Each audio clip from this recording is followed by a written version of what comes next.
Hello and welcome to another episode of the Golden Hour Podcast brought to you by the Polar Pro Studio. I'm your host, Dave Mays, and today's guest is Nolan Molt from the Think Media YouTube channel. Nolan, thank you for being here. What's up, Dave? Dude, I'm excited to be on this podcast because I listened to this podcast and then you reached out on Instagram and I was like, heck yeah. I've watched Kinotika. I feel like for a long time since some of the beginning videos. And I still remember like when that channel first popped off, and I started watching it and your guys' style was so unique and like what you guys did was so different. And so I've kind of just been following along all the way since back then. So it's cool to connect with you. And I'm excited to chat. That's flattering. I've actually met the entire Think Media team except for you. So I've met Sean and the others at like NAB, CES over the years. And Sean and I have talked, a handful of times. And I think you're in you're in a M50 Metabone speed booster or some sort of speed booster video, and maybe even, but like, yeah, when they were at one of those conferences, I know you popped up on the channel then. So yeah, I guess that was before you worked there. That was, so I kind of started working for them about off and on about 4 years ago, but then really full-time creating like weekly content for them for over 2 years now. But I've been working for them for about 4 years ish. Yeah. So. When I'm talking about like YouTube stuff, like I'm always bringing up Think Media because I think it's a really interesting channel to like point to if you're a gear reviewer or tutorial maker on YouTube. The shotgun approach that you guys take is really inspiring in a lot of ways. It also seems extremely exhausting and a lot of work. But basically the strategy that at least I've been observing of Think Media that has garnered almost now you just hit 2 million subscribers. Congratulations. I know. Is just like reviewing every camera that comes out that has to do with YouTube, almost talking about every topic or angle about YouTube production, and building a business. I mean, what's it like working for a company like that has so many different kind of niches within the niche of YouTube? I mean, you're covering so many different topics on the channel.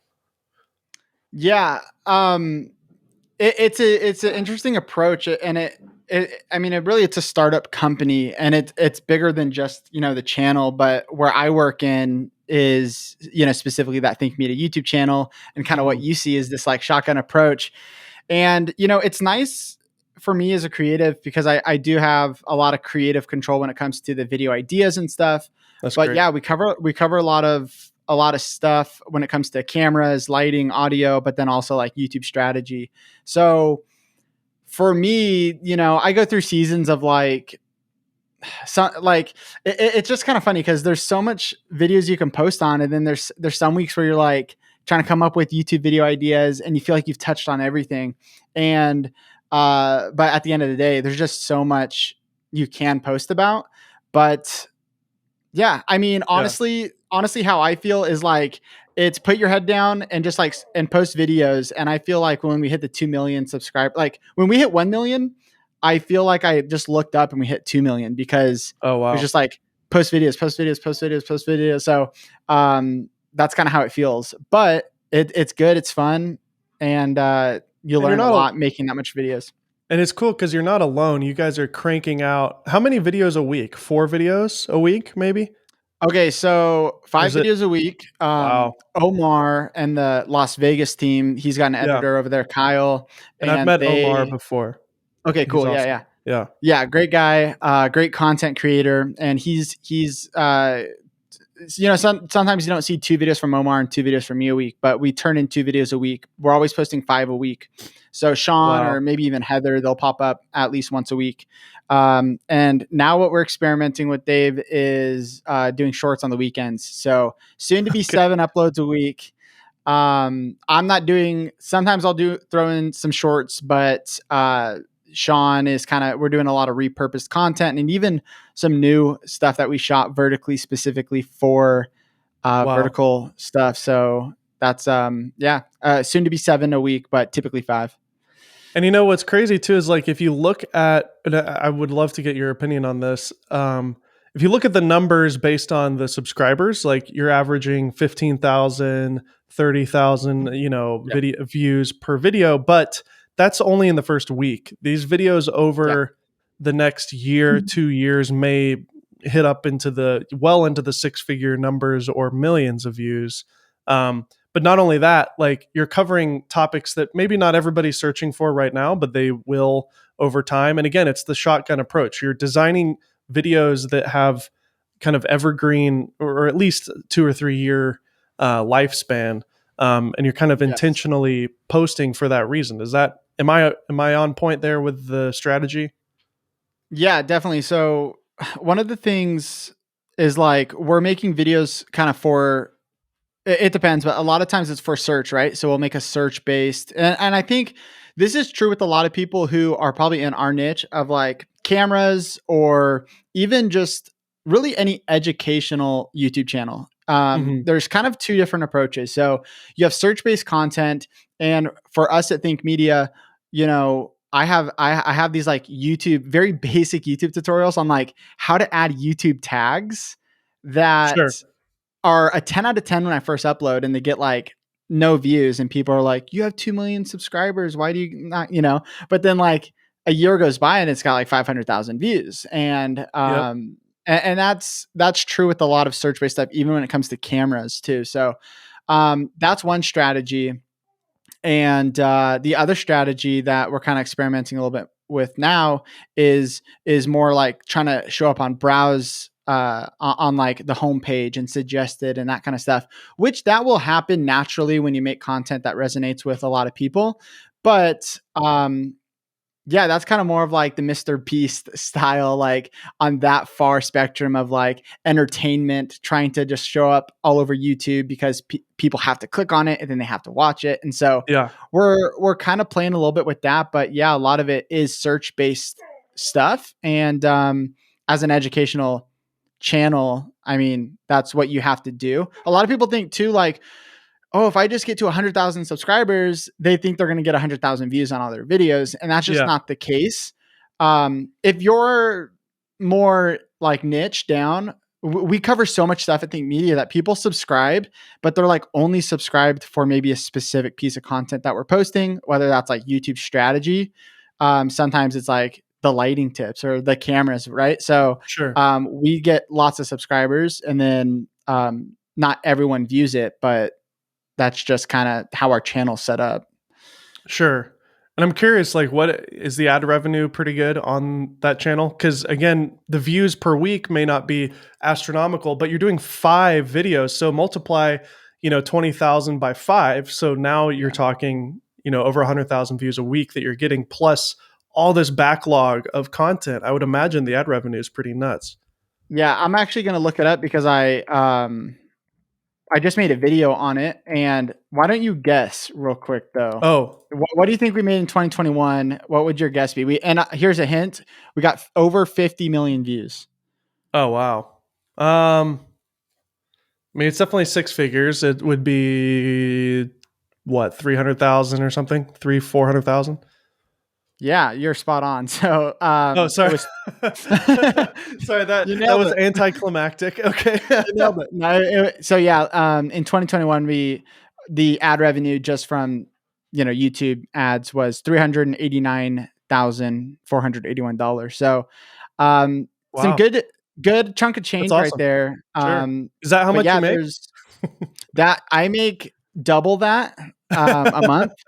No, Yeah, so yeah. yeah, I mean, obviously, another thing is like there's a there's a There's a team team. here. There's a Yeah, team it's a here. There's multiple business. content creators. It's a business, and that's just a piece of the pie of kind of what we're Totally. doing there. So people can definitely expand beyond that, but yeah, there's a lot of That's money, I guess, awesome. to be made there. So let's talk about you, Nolan. I want to get into all the nerdy details and stuff, for sure. But tell me about yourself. How did you get into the industry? And are you filmmaker, like YouTuber, photographer? How did you kind of begin in this whole video process? Yeah, definitely. Also, if you do hear whining, my dog here is a only child. I don't know if you can see her right here, Yeah, if and you're watching the video. you know she just she's She's whining. so But cute. What's her name? thank you. Her name is Willow, Hi, Willow. and She can't hi hear me, Willow. but she doesn't have Okay, the there she AirPods goes. in. No, she doesn't. So how I got started, I've been into video forever. Like as a kid, I was making these like basketball videos, like trick shot videos, and then, but in high school, and music videos, all that kind of stuff. And then Yeah. in high school, I started making the first money I made was I started making money for this DJ who was in our high school, and I did like a promo video for him. And yeah, ever since then, people started paying me to make videos. Where are you from? And so I was born in Vancouver, Washington, or Portland, Oregon, but kind of grew up in Vancouver, Washington. Yeah, going into eighth grade, then I moved to southeastern Washington, this small town. Okay. Yeah, called Kennewick, Washington. So, That's awesome. yeah, and so started getting paid to do that, just make videos, and always have been passionate about different videos, and so and so yeah, and then basically my first job in video, I started working at a coffee shop, and then my first job in video was right after that. So I was in college and was getting paid at this like marketing company to do like commercial work. So I started doing that, and then I got married, and I was 20 years old. Got married, and 2 weeks after our wedding, we moved to Los Angeles, and my Nice. wife started to go to college, and I How went old there was really she? to.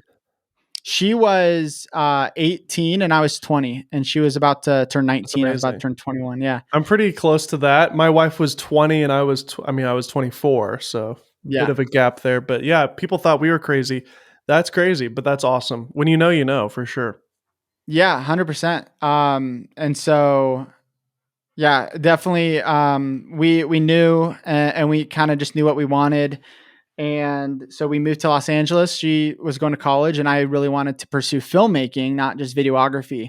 And so my aunt actually has a friend she grew up with who works on movie sets, and she's a second assistant director. So if you're kind of familiar with, like, I had no idea what all of this stuff meant before I kind of got in there, right? So you have your Yeah. director. The first assistant director is the person right next to the director who's basically running the show on set, and they're kind of like getting people in positions. They're running the rehearsals and the blocking, and they're kind of working with all the departments to organize everything. And the second assistant director is prepping for all the future stuff. So they're building out the call sheets for the next day, and they're working with just a lot of the people and stuff that needs to happen for the upcoming days and the shoots. And so she actually gets to hire on the production assistants. And so she could have just hired me on right away as a green production assistant. And so what happened was I kind of waited, and when there was an opening where someone didn't show up or whatever, she'd call me. And literally we moved to Los Angeles, and we're actually in Azusa, which is pretty Mhm. far from, I mean, a 45-minute drive from LA. And um literally it's the second day we're there. So the first day, we're doing our boxes. The second day we start to unbox all of our stuff, and our families are there. And she calls me in the morning, and I'm like, hey. And she goes, can you come on set this morning? And I'm like, yeah, sure. The Let day me you move in. unbox. Exactly. Let me unbox a shirt, and I'll be down. So A anyways, shirt? yeah. So the show, actually, it was a TV show called The Fix, which I think I'm they familiar did with that. not renew a new season. I think it was just season one. So literally worked on one episode of it. Um, 2019. yeah, yeah. And anyways, that was kind of how I started working on set. She got me I started working full time on The Affair from Showtime. So I got to be on Sony. And like check out the studios and the lots there. And that was a really, really cool experience. And that's when I already knew I wanted to be a filmmaker. That's why I was there. But I kind of had a shift where I was like, if I really want to be a writer director, Mhm. I need to write and direct stuff on my own. And Mhm. so when that show ended, I actually started work. I in the meantime I was working with Sean on the side and video influencers and kind of the YouTube stuff there. So I had my kind of foot in both in both sides. And I was like, you know what? Let me take a little time here when the show ended to like, I wrote my own movie. And so I have this like script for this film, right? And I just started writing my own stuff and then, and making my own stuff. But I started working with Sean more and more. And I grew a love for YouTube as well. And I still love filmmaking, but I also love YouTube. And so, um, when the pandemic happened, we actually bounced out of LA and we're like, let's just go save some money. So now I'm living in Arizona and I still love filmmaking, but now I really see myself as getting to where I want to go with YouTube rather than getting to where I want Mhm. to go through like working up a chain on a movie set. Yeah. Um, and for me, that's just the way I want to do it. Yeah. And so with my personal channel this year, I'm going to start posting more content around filmmaking. And so that's exciting. But yeah, filmmaking is my end goal. But through working at Think Media, I have a huge love for YouTube and even just the YouTube storytelling. And I think you do too. I can tell that Totally. you have a lot of passion and you do a great job just on YouTube with your channel. But yeah, my passion's still filmmaking. For you though, I know you've always been in video, but was filmmaking ever something you wanted to do? I know Oh, yeah. you're into music too, so Yeah, absolutely. I was a filmmaker for 10 years before I even touched YouTube. I okay, directed music videos and documentaries and shot hundreds of weddings. And, but yeah, here in Nashville, there's a lot of music videos and Christian industry production stuff. okay, And so I've, worked with Winter Jam and did their commercials. I've directed a handful of music videos for different labels and stuff. So yeah, I have a background in traditional filmmaking, and I loved when I was directing stuff with like a crew. That was super fun, and that's one side that I think a lot of people don't really know about me because I don't really talk about it. But yeah, yeah, that's kind of how I remember when I met Sean. Actually, I was only on YouTube for a couple months, and the channel was doing fairly well. And he was like, "How did you just start all of a sudden and it be okay?" I was like, "Well, I've been a director for 10 years, so." right, And I was a magician for 6 years, so I understand how to perform on camera because I was a professional entertainer, before I even did video. So, um, yeah. that's the thing about like people like us who know how to use a camera, who know how to edit. In one in one area, like if you're watching this and you love shooting videos, but you don't have a YouTube channel, but you're like, maybe I would want to do that, right? Hmm. To even just like to maybe open up opportunities to make films or to make music or to do whatever. It's like you have an upper hand because you already know kind of the basics of video creation. What you Hmm. really have to learn is the strategy of YouTube because YouTube Yes, storytelling and YouTube videos is such a different ball game than creating a music video, than creating a short film, than creating a commercial. Like totally. it's so different. And so I'm that still figuring I it out. Yeah. well, the thing though is I feel like when you started Kino Tika, was that your first YouTube channel that you messed around with, or Hmm. were you see, that blows my mind because I feel like you knew, maybe because you just watched a lot of YouTube, I don't know, but I feel like you had the camera skills, you had the editing skills, but you Yeah. also knew just intuitively what was going to work online in the space. It did work. Yeah. And so, I didn't think about it. yeah. As I've been working with Indie Mogul, I feel like I really matured a lot with Indie Mogul, and then now I feel like I'm very excited about moving forward. And but when I started, it was all I was just kind of throwing it all at the wall, and like I think I really leaned into the 6 7 years of being a magician more than anything. Mm, And I just saw that I was just bored by camera reviews in general. Like I was like, why is nobody making these fun? And yeah. and I struggled with that my whole career of like trying to make them fun and like getting a lot of pushback from it. And I don't know. So I mean, to hear you say that is very flattering because from my perspective, I feel like in some ways it didn't work the way I was hoping, but um, I still had a lot of fun doing it because at the end of the day, I just wanted to be myself and just kind of crank it Yeah. out. And but I didn't really put any thought into the first couple of years of Kinetica. It was just like just reviewing everything I possibly could and trying to be myself, I guess. Yeah. I've actually had to Yeah. retrain myself to be more. I go back and watch some of those early videos and it was more authentic because I really was Mm, because nobody knew who I was or what I was doing. I really was just truly being myself on camera and not really thinking too much about it, just kind of spouting out Yeah. my real personality. And then as I started having some success, I started getting in my head about it a little bit and being more like, or seeing influence from other people, and maybe being less authentic. So I've had to kind of figure out how to get back to that authentic state. And it's a lot of trial and error, but It- that's something I think about a lot too, is like for example, I was shooting a video the other day for the media and I was talking to the camera, and I feel like that's something I've always kind of struggled with, is like talking to the camera is so weird because yeah, you're doing it for a video, and like I think anyone, if you're on like the classic like TV newscaster, like today coming up on, like they have this yeah, like voice, um and there's kind of like this YouTube voice, but because if you're totally authentic and you're totally yourself, and if you're feeling kind of mellow and down and you portray that on camera, I think a lot of times it depends on the content. That can work. Like we see someone like Emma Chamberlain, who that she's just 100% authentic and people love that.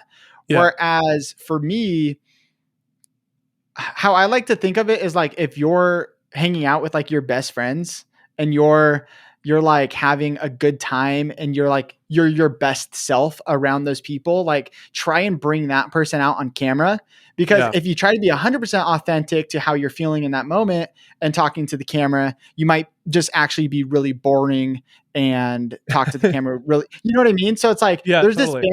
there's this balance there of like trying to figure out how you should talk to the camera, but then also figure out what is authentic, because I don't want to be someone I'm not.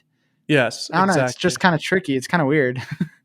It is tricky, and it's a skill, and some people it's hard, especially if you're an introvert. Like you really do have to, if you're naturally an introvert and you don't like performing, but you somehow stumbled into this as a job and you do enjoy it. Like there is a lot of, I would imagine, I'm not an introvert, so I can't relate, but I would imagine that it would be, you kind of you have to put on a face a little bit, to just turn on the camera, But that's what's great about YouTube, is it is kind of an introvert's world in a way, because you could just shoot in your bedroom by yourself and not have anybody else involved. That's why, like, I've heard a lot of people say, like, I met so and so and they're kind of awkward in real life. It's like, Yeah. because on camera it's just them and the camera and that's it. So maybe for an introvert it is a good job. I don't know, but Yeah. Yeah. I don't know. I feel like I'm kind of like I am extroverted, and I definitely am. But then when I think about like, my wife says sometimes, she's like, I think you might be an introvert, because like I need alone time sometimes to just mhm, recharge. But I am yeah. I am very just like extroverted, and so Well, we yeah, all it have definitely, a little bit yeah, of it could both, work I with either guess. way. This is Ryan. Dad, Hello, Ryan. mommy made me something. She made you something. Yes, one of you. Can you say hi to Nolan? Say hi. Hi. Say, I what's love your your name? hat. He probably can't hear me, but I love the Yep. hat. How old are you? 4. He's 4 years old. 4. Wow. Daddy, mommy What a made cute it. kid. Thank you. It's the way Um, of thing I Hey, Laura, I'm actually doing a podcast right This now. is the way of thing. It's okay. It feels like That's awesome. that one video where the guy's like on the Oh, I news love that. and then his kid, Oh, yeah, then it feels like this is a little YouTube version of that. that's right. Yeah, maybe I'll leave that in. Anyways, yeah, so I think you and I may be on the same track here with what you're wanting to do on your channel. Can you talk about what you're doing on your channel and kind of what you think is possible inside of this niche? And then I'll share what Connor and I have been working on the last couple of weeks, because I'm real excited about it. Yes, I would love to know more about that, because like you said, you know, well, first of all, with my personal channel, that for me, I've kind of realized I'm like, I just want to have fun with it. You know what I mean? Mhm. Like think media, I have fun. It's my job, but like at the end of the day, it's my job, and I have to like worry about like hitting certain deadlines and certain things, because it is someone's paying me to do this, right? Whereas on my channel, I'm like, I really want to do stuff there that's not like for the money. It's not for the affiliate sale. It's not for this, not for that. I Sure. want to do stuff that I'm going to be passionate about. So, one video I'm working on right now that is just like something that I am interested in, and whether gets a lot of views or doesn't, I'm like, I'm gonna have so much fun making this. Is Mhm. making a video called I remade the Batman with a cheap projector. And maybe the That's title changed a awesome. little bit, but just the idea of like, I'm like, I just want to throw up a cheap projector and see if I can recreate some of these shots from the Batman, because like it's kind of like what they did on the movie set. They have these like LED walls, we see with the Mandalorian, and there's like this new kind of like, it's not green screen work anymore. It's a lot of this like stuff that's more practical, and Yeah, so I'm like, I really want to try my own DIY budget version of that, and so I have all these ideas that I want to do that aren't traditional to the filmmaking niche, but that I feel like people would enjoy. And like, I think what you're saying is like, not take it so, like, have fun with it, like filmmaking is a fun collaborative experience. And so I really want to, I have another video I'm working on that I shot a while back, but I just need to edit it. And I made a short film with my buddy in an hour. And it's like, just that's doing awesome. stuff like that is fun, And so, I kind of just want to have more fun with it, take a more lighthearted approach, kind of go more, I hate saying Mr. Beast style, but like when you think of like kind of doing crazy stuff, I want to do that, but like with filmmaking, like I want to do fun, crazy things, but in that makes sense in my niche. And so it Totally. sounds like maybe I feel like you would do well with that kind of stuff because you are, I just feel like you would do well with that because you can make even just like a product review interesting. But if you really got creative and did some really cool out there ideas, like I feel like that would absolutely blow up on your channel. Shoot, dude, thank But you. who knows? Maybe Well, you're already working on stuff like that. yeah, I'm kind of like I'm definitely grinning as you're saying all this, and I'm gonna try my best to influence you and your wife to move to Nashville so we can work together because you I have a couldn't be lot of more people trying to tell me to move there. you couldn't be more on point. Yeah, my cousins moved from Scottsdale to Nashville and they're loving it. Did they love the So hail this morning though? yeah, did you see that? I did. Hell yeah. No, dude. Yeah, it's the weather. There's not a day that goes by that I don't miss California weather in Right. particular. And then also, we lived in Laguna Niguel for about 2 years before we moved to LA, and I miss Orange County specifically so much. I I love love Laguna Beach. living there. So yeah, we lived in Laguna Niguel, right down the street from Dana Point, and it was like a total dream. We made some amazing friends at our church there, and Polar Pro was in Costa Mesa, so I was able to just go up there What and connect church with did them. you go to down there in Uh, Orange County? Saddleback, went to Saddleback, but Oh, cool. I ended up going to Saddleback too. But yeah, in the valley. So oh, cool. Yeah, we went to the it was the San Juan Capistrano uh, location, I think is what it's called, if I'm remembering cool. correctly. But um, yeah, so here's what I so here I don't know how to begin this, but I feel like I've finally this weekend I shot a project that I felt so fulfilled. I'm so excited about it, and it's exactly what you're saying. I totally think like let me just say this up front. I love what everybody is doing. Peter McKinnon, we discussed, has a new channel. Mm. Like, good for him. Maddie's doing the vlogs. Gene Potato Jet is doing vlogs as well. I feel like a lot of those guys like really love the vlogging thing. That's great. But Peter Lindgren as well. I'm actually going to interview him in May. Oh, He's sweet. doing vlogs as well. I just don't like vlogs, and I don't want to do them. And I think that there is something, like you said, there with the Mr. Beast format for our niche. Of course, that's kind of the big asterisks there, Yeah. because the way that Mr. Beast edits, within 30 seconds, there's like 40 cuts. And for a younger audience, that works great. In fact, it clearly works because he's massive. But for Yeah. our audience, which are, my audience is 25 to 35-year-old men. And then my second largest demographic is 35 to 45-year-old men. So those guys don't want to see my face looking like this on the thumbnail, you know. Yeah. And those guys also don't like super fast cuts. And there has to be like a certain kind of quality to the project as well. I think Marquez Brownlee has nailed it with that. I think Gerald Undone has nailed it with his thing.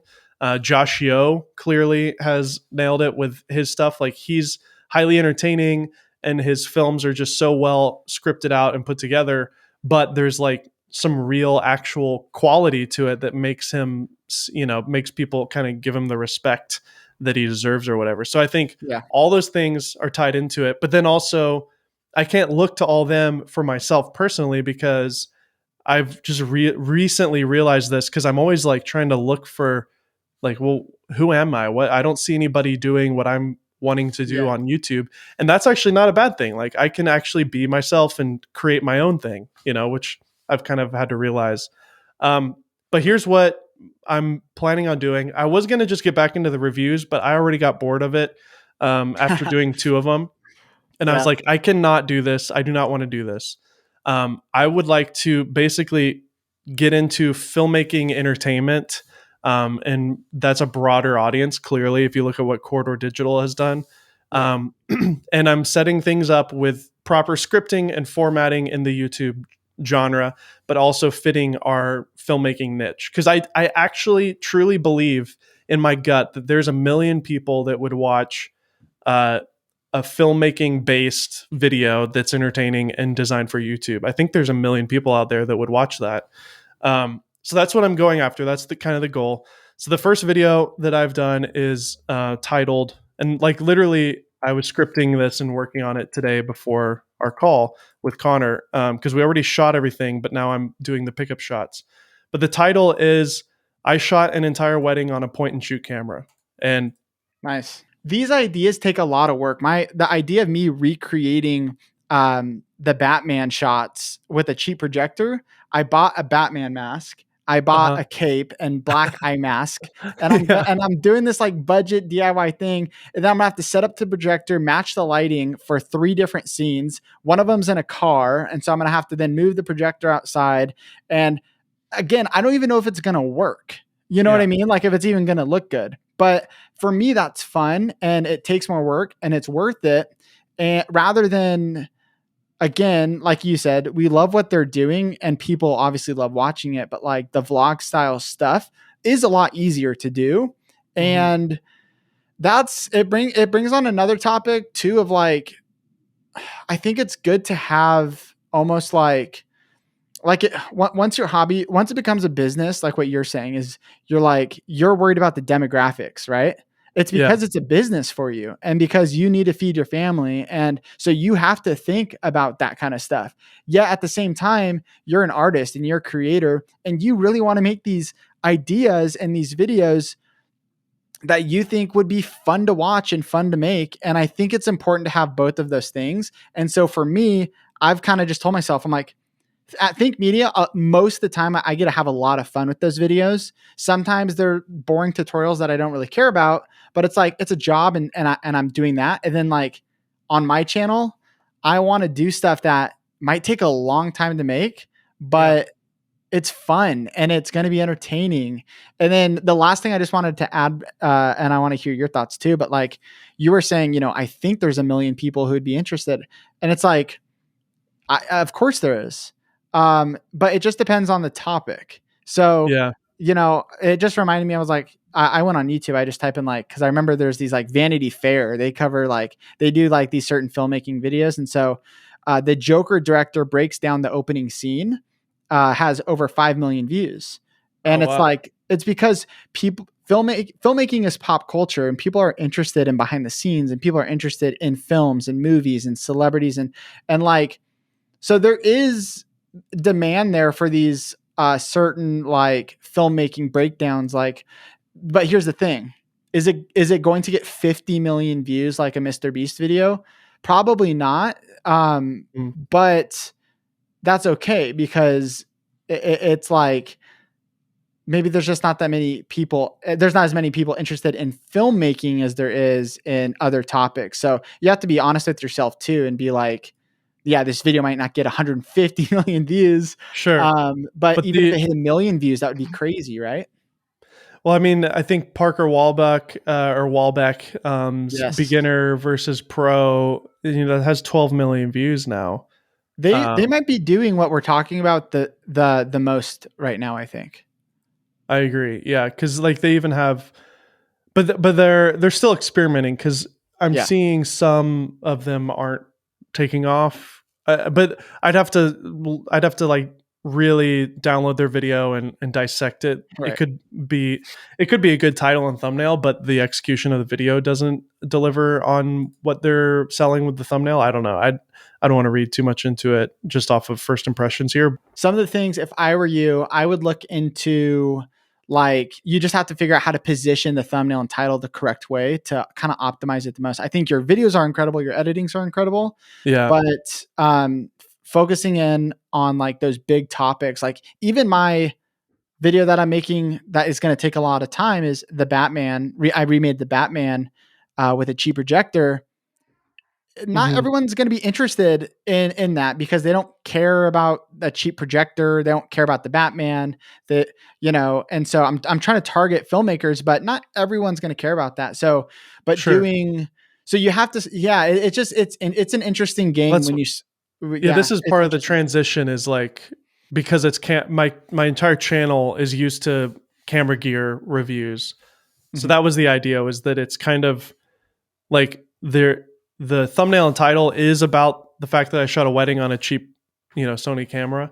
But Yeah. then once you click on it, I'm giving you what you came for, but then in addition to that, I'm giving you the same day edit thing with a family friend or whatever. Yes. That was the idea, was Well, that it's like I more than they absolutely bargained love that for. idea. I think so as me, right? So I'm a Kinotika, now Dave Mays, subscriber.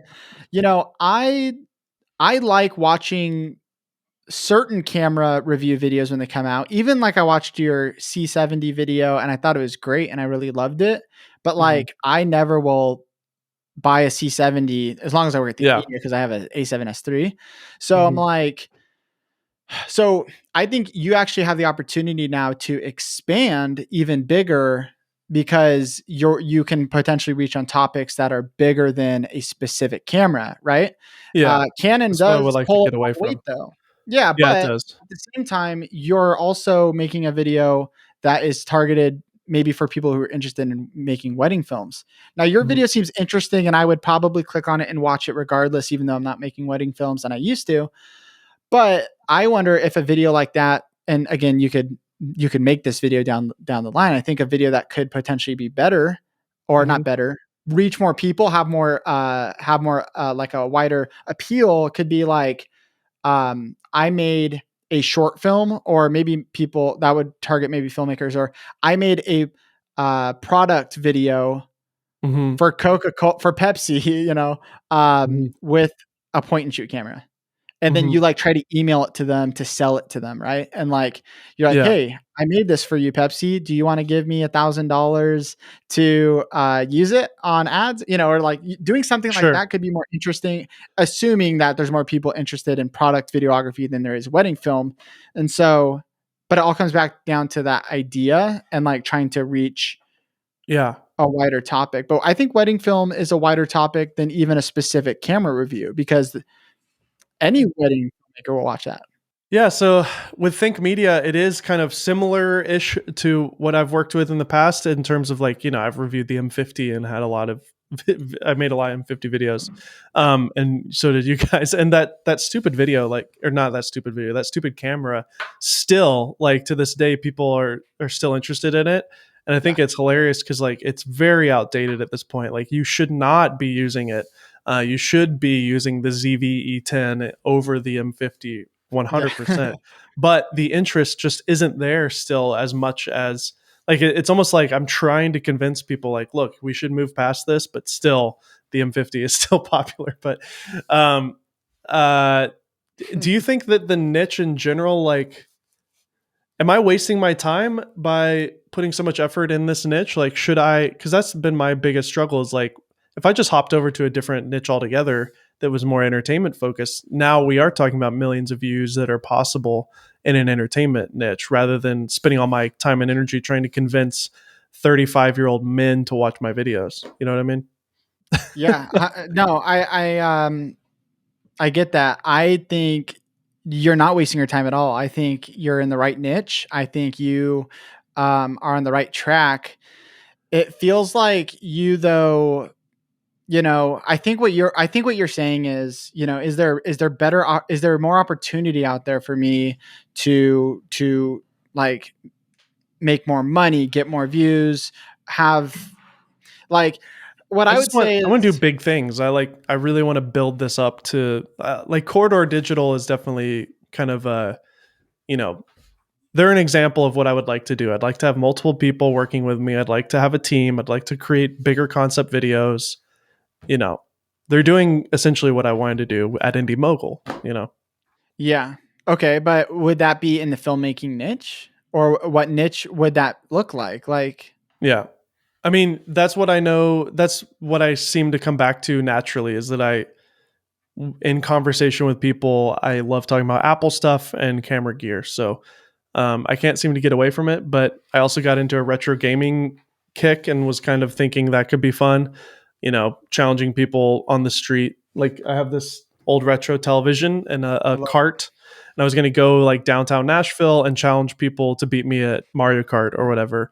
You know, and the winner wins money or whatever. Like do a Mr. Beast thing, do Super Mario Marathon. So like two stations with a Game Boy, a Nintendo, you know, DS, NES, and basically they have to beat one level of Super Mario all the way up to every console, and then we like throw mushrooms at them, do all sorts of crazy stuff. Like yeah. stuff in the Okay. gaming niche could be interesting too, but I don't know. So, okay. So here's what I'd say. And, I feel like you and I are very similar, and there might be people, I'm sure there's people listening to this who are going to be very similar to us as well. So I actually about a year ago, maybe or less, I figured out I had ADHD less than a year ago. Have ADHD. Yes, I I'm not definitely saying do you now. have ADHD. No, Um, I probably have ADHD. okay. So, well, here's my point. Is I have so many ideas like you where Mhm. they're different ideas, but I'm like, one week I'm like, I want to make music. And the next week, I'm like, I want to make a song. And then the next week I'm like, I want to make a feature film and I, write a movie script. And then I went on TikTok for like a couple weeks. And then I was like, what am I doing? I need to be on YouTube. So now I'm on YouTube. There's a lot of stuff I want to do. And I think what you're thinking about is you have all these ideas and you want to be able to execute on those ideas. But I think and I really am no person to give advice. So take everything I'm saying with a grain of salt. Like literally I should be following my own advice, but I just have a similar mind. And that's why I'm even giving you any sort of advice, if you want to call it that. But anyways, I'm in no place to give you advice. So what I think you should do is, and probably what I should do, is you need to have something that is making money for you so that you can do the thing that you really want to do, Mhm. and hopefully get that thing that you really want to do one day to make money too. So for you, you have a lot of you have like what you said, cameras and Apple products and stuff. I would hone in on your Dave Mays channel and really make that successful and Mhm. making money, and maybe even start thinking long term of like, in a couple years or in a year I want to outsource an editor, I want to outsource the thumbnail artist, all the management, all this stuff, so that Yeah. this can free me up to go downtown and start a new YouTube channel, because you probably want to do that on your same channel. Start a new YouTube channel, Pete's Pirate Life, and start playing video games with random people on the street, because that's what I want to do. But then also on that channel, I might post a parody song, and I might post, and you need to be thinking about, instead of ditching what you have now that's working and making money and you're good at, to do everything you want to do, and try and focus in on another thing, is like, what I think is, build the thing that's working right now, but think of it as a business, find a way to monetize it Yeah. that can free up your time to start doing some of these projects that it sounds like you have tons of ideas, and to execute those you need time. And so I think you Yeah. really need to focus on like building a business with this YouTube channel, but have fun with it. But Mhm. then at the same time, like, work is work, free up some time so you can really go have as much fun as you want doing whatever you want, and not have to worry about it like making income, because you already got your other business making income. Yeah, totally. That's the I don't know if logical you resonate with business that. approach. Yeah. I do, but I don't. Even though, and that's a maturity thing too for me. Is like I'm a father, and my wife stays home, so I'm the sole provider of my home. So I got to take home the bacon at the end of the day. Mhm. But I'm still not, to my core as a person, I'm not motivated by that. I'm only motivated by I want to do what I want to do. That's my personality. So, um, Yeah. I feel the same way. which is why I There's can so many. never. That's why it's hard for Yeah. me to work for other people. So, Yeah. I think for you though, I mean, here's the thing with Kinotika, I think actually there is some benefit to working for other people, for people like us, mhm. because it's like when someone pays you to do something, you have to do that, right? Here we are Because doing a podcast. Yeah, yes, and and like you have to do that because you need a paycheck. yeah, But people like us want to do whatever we want to do because we have so many good ideas mhm. and we want to execute on all of them, and then we end up going all over the place. That's why I've never really grew my personal channel, because do other things way too much. And so that's Yeah, why this year I'm like, let me just have fun on my personal channel. All my money stuff can come from working for Think Media. yeah. And then And I know, you're learning how like, to be a good YouTuber there too. You're getting paid to learn. So, 100%. There's so many pros, to it, but at the same time, I haven't grown my personal channel because I've been distracted with so many other of these good ideas. And so I sure. just told myself, I'm like, you know what? For the next year, I'm going to go in only on this. And then I'm just black and white like that. So then Yeah, I'm going to go in on this, and then I can start going shooting like indie films that I want to make and start sure. doing whatever. But yeah, when you work for yourself, that's kind of the scary thing, is you literally could post whatever you want to post and Mhm. kind of maybe actually lose subscribers, or lose stuff because you're experimenting maybe on the channel with so much different stuff that it's not what it used to be. Whereas maybe Mhm. that should just be its own thing. You know what I'm Yeah, saying? yeah, totally. Okay, you're giving me a lot to think about, and I feel like I'm talking about myself way too much on a podcast with you on it. So, thank you Hey, very much for welcome to the Golden Hour podcast. I'm your host, Nolan Molt, and today we have Dave exactly. Mays. That's No, amazing. I love talking about this stuff, and I'm passionate about it because like I just resonate with you. You know what I mean? Like I totally Yeah. get where you're coming from. And it for me, and I just assume there's people out there like you and I. And so it's like, yeah, we're using you as an example, but there's so many people out there who don't know what they want to do, Hmm. or they know they want to. When I have had so many different jobs. I told you I worked, at a coffee shop, and then I was doing video, and then I Hmm. actually ended up working at a church doing video, at my parents' church doing video. Hmm. But I also was paid. I DJ'd at one point. I was a teacher at one point. What I teacher? what else did I do? I I've just done a lot of like different things. And so I have these different passions for music. I have these different passions for filmmaking, videography, YouTube, even just business in general, marketing. I'm like, there's a lot of people out there just with different passions and they don't really know where to start. And I think there's just a lot of like wisdom in Totally. going in on one thing and focusing in on it so that Yes. one day you can do what you want to do. Well, I think, okay, all that being said, as of right now, as an ADHD person, I'm sure my mind will be changed tomorrow. Yeah. But as of right now, in my gut, I feel like I'm just going to attack this kind of entertainment based stuff in my niche. So, like we just discussed, Yeah. the wedding I and love that. the drone thing, and then maybe even throwing in the reactions and basically treating each of those as a bucket, as Daryl Eves calls it, of Yeah. content. So, like the wedding is its own bucket. The you know A versus B, cheap versus expensive is its own bucket. Mhm. The reactions are their own bucket, but it's still Maybe do all camera Dave news Mays. again, and that's a bucket. Yeah, camera news. Those are easy. I could just sit here and just spout out rumors and news. I mean, that's easy. So Yeah, just start spreading rumors. start spreading rumors, canon rumors, blowing up on Twitter and stuff. Did you hear Um, Canon's actually coming out with a T12i? No, I didn't. Are you serious though? No, no, I'm just trying to spread rumors. I think we're on the T9i right now. You started in the filmmaking industry, like in LA, and that's kind of what you really wanted to do.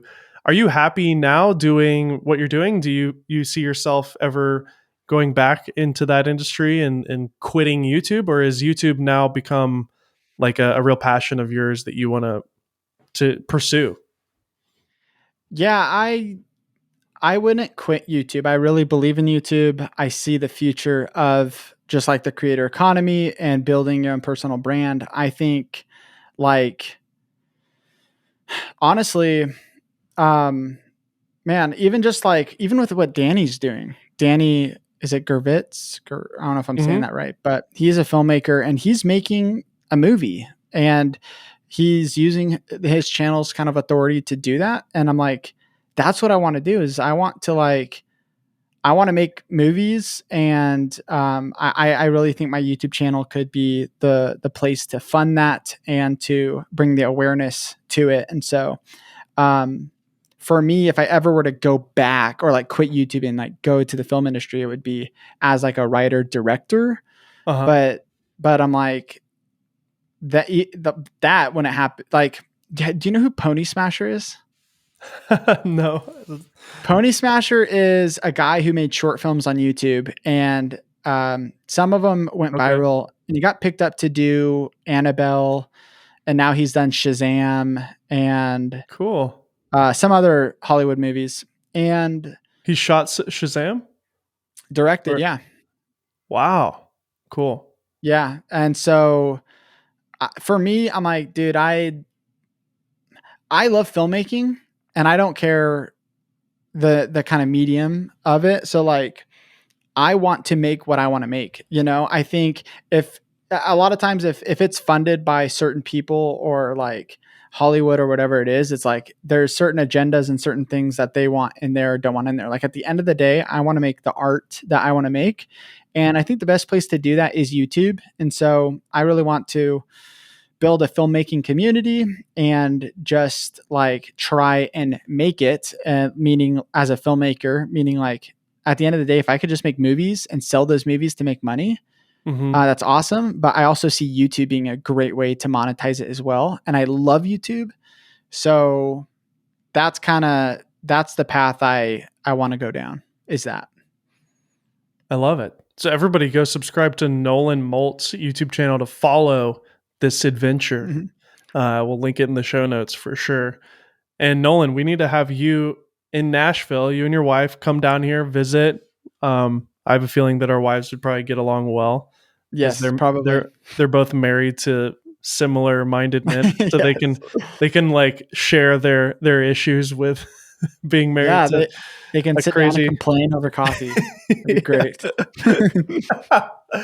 Yeah, totally. And you guys have the puppy. Do you guys want to have kids one day? Yeah, we do. We do. We're just Been married. waiting for the right time, but we've been married over 3 years now, so Okay, yeah. um You're still in the early stages. I think we got pregnant 4 years in, 4 5 years in. So yeah. um yeah, that's a good healthy, just take your time with it for sure. You guys are young, so let me ask you this real quick before we get off. What's your favorite camera? What are you currently shooting on? I think we already sort of discussed it, but what's your like favorite piece of gear right now that you've been shooting on? Definitely the A7S III. Such a I know it's workhorse. yeah, it's very expensive, for a lot of people out there watching who maybe are just getting started. Like I started with a Canon T3i. Actually before that a camcorder. And Okay. so, but right now, dude, the Sony is perfect for me with the autofocus. And as a solo creator, having the wireless app to just like monitor myself on my phone has been super clutch. Yeah. That's kind of like an underrated feature that you just kind of get that. But dude, S-Log 3, and then I throw on a Phantom LUT, and it just gives me a perfect base to work with. What's And a so that was Phantom LUT? Phantom LUT is actually just go watch Nolan Molt's YouTube video on how to turn your Sony to area colors. So, Oh, but it's gotcha. Is that the one that's made by this like Joel. fancy colorist? Yeah, I think I know what you're talking about. It's just a beautiful color interpretation. It is. Uh, I really like it. And that was the thing I always didn't like about Sony's was the colors until the A7S III came out with the new S-Log3, sensor. The the new S-Log3 sensor. 10-bit changed everything for me, especially with this LUT. I'm not a colorist, so like to be able to just slap that on and just get the look I'm going for right away. I Mhm. still love Canon colors, but for me, this is like it's my go-to. I agree. Have you played with the A7 IV at all? Yes, that's my webcam right now. So So what are your thoughts on that versus the S3? Because I was even thinking about picking up an A7 IV as like a small, like I don't want to buy the R5. It's too much photography for me. And then the R5C is way too expensive and I already have the C70. So I was thinking about getting the A7 IV as like a take pictures of my family camera and then also like a handheld small lightweight option. yeah, the reason I love it and I take thumbnails on it and I take I do videos on it for Think Media. The only thing I wouldn't use it for in like a vlogging or filmmaking scenario is the rolling shutter. So that's my only issue with Interesting. vlogging on it. Like, Is it better in 1080? um, I would I'm imagine, trying to right? think. I think I don't it's know. better. I know it's better in crop mode. I don't know if it's better in 1080, but when you do the APS-C crop mode, it is definitely better. But I don't think if it's on full frame 1080, I don't think it's much better. Okay. So Weird. that's the thing though. If you're doing sit down stuff like what I do, like as a studio camera, this thing is amazing. You don't need the A7S III. And then for slow motion stuff, if you want to do that, just like the crop's not that big of a deal. Sure. And so overall, it's a fantastic camera. I won't use it for like my short films or my Yeah. vlogs and stuff because I have the A7S III with no rolling shutter. Sure. So that's Yeah, why. yeah, yeah. Do you what's your favorite lens? Have you used those Tamron lenses, those like the 28 to 75 and the or Yeah, do you have Sony stuff or what's your lens go to? I only have three lenses. I just like we haven't done a lens review in a long time, but I have this 20 mil 1.8 Sony lens. It's expensive, but the cool Mhm. thing on the A7 IV is it like works with the lens. What's it called? The lens The breathing focus correction. breathing correction, yeah. Focus breathing correction. And but yeah, I shoot like for just like a good wide angle. That thing is amazing. And then I use the Tamron 20 to 75 f2.8. I think the first generation, and I use Yeah. that. Autofocus is amazing, great image quality. And then I have a 17 to 28 Tamron first gen. That both those lenses are just pretty sweet. If I were They're to buy my so own, I might reliable. Yeah. yeah. I would look I would maybe watch more comparisons on the Sigma versus Tamron version, Mhm. but honestly, dude, like it's a great lens for how affordable it is. Interesting. Yeah, the Sigma one is $200 more. Mm. It's also a little wider at 24 millimeters, but it's not as tight. It's 70 Does it go oh, millimeters. okay. But it actually has the zoom direction in the correct orientation. So that Ah, that alone as a Canon shooter would probably be better for me. I would prefer a proper zoom, you know, wide is on the left and tight is on the right, whereas yeah. the other way around, which gets annoying. Yeah. And Sigma's great. So yeah, Sigma Tamron. That's kind of new though. The Tamron has been out for several years and has been like a workhorse for a while. Um, it's strange to me that like obviously the physics of these smaller 2.8 zooms are possible because Sigma and Tamron both have done it. It's Mhm. odd to me that Sony hasn't done like a compact version of a 24 to 72.8 to compete with these. Um, but I guess they're like, hey, so Sigma and Tamron got that covered. We'll do the G Master stuff. Right. Right. So the G Master lens is so expensive. I know. And that's this is $2,000 for the 24 to 70 G Master. That's crazy. the pro that we're going to start seeing with these Sony native Sony lenses on the Sony cameras is like, well, first of all, I'm making a video on this too eventually, but like the Sony A7 IV has like the lens breathing correction. It has Mhm. even like on my wireless monitor, when I view it on my phone, you can like see if it's connected to your eye or like the tracking. Like there's certain differences with the software that I'm like, dude, I just Interesting. want Yeah. A7S III not have this. So once all their cameras kind of start getting these things that can make your lenses better, like the Yeah. lens breathing correction, Yeah. people are going to pay more for that. And I get that. But I think they're kind of like, Sigma and Tamron are doing such a good job at just like underpricing with good value They that they're are. probably just like, dude, let them have it. We'll take the people who want to go, Sure. you know, want to go up another level. But Yeah. Well, okay. We could probably talk forever about stuff. I know. I really appreciate this, Nolan, and we'll have to do it again. And just follow up on the Batman thing and on your channel. And then Yeah. maybe if it makes sense one day, we could, even if you don't come out here on your own, maybe I could pay for you to fly out and we could actually shoot a video, which would be super fun. Because I think Dude, that would be a blast. Yeah, that'd be a blast.